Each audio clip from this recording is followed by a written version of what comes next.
Temple had its first game in 15 days on Saturday, but it sure didn't look like they had an extra week to prepare. We talked about this on Tuesday, but it became official on Thursday. The American announced that 6 new schools will join the conference. The programs include UAB, Florida Atlantic, Charlotte, North Texas, Rice, and the University of Texas at San Antonio. Further and further from Philly, the conference footprint, which was founded with 3 northeastern schools, now is increasingly south. With Rice, UTSA, and North Texas, the conference will have 4 teams in the Lone Star State.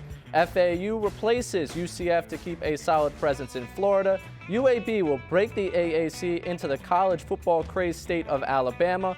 Finally, Charlotte will give ECU an in-state rival in North Carolina. The Bulls run away with this one. USF 34, Temple 14. What was observed is simply just details, the fundamentals, and making sure we're staying true to that and executing at a high level. They didn't do any trick plays. It wasn't any of that. It's simply just tackling. You know, a lot of penalties, a lot of mistakes on my end as well.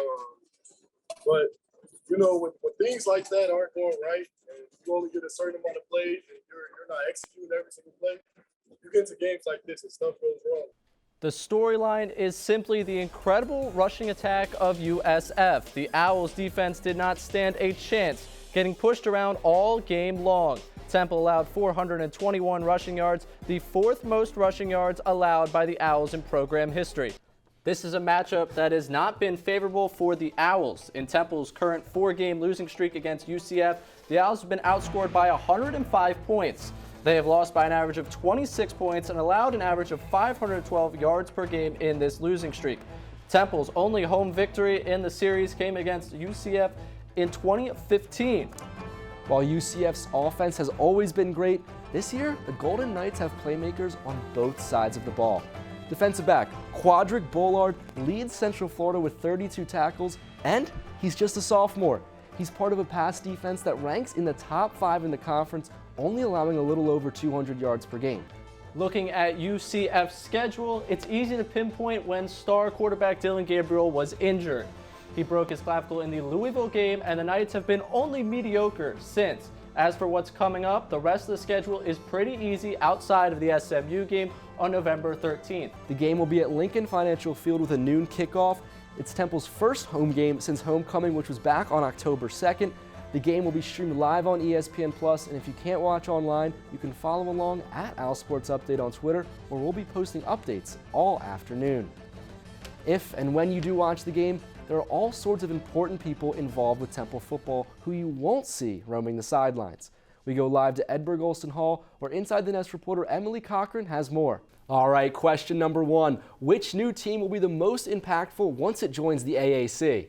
All right, guys, I'm going to have to go with the University of Texas at San Antonio. I mean, we're talking about a football team that's only been around for 11 years.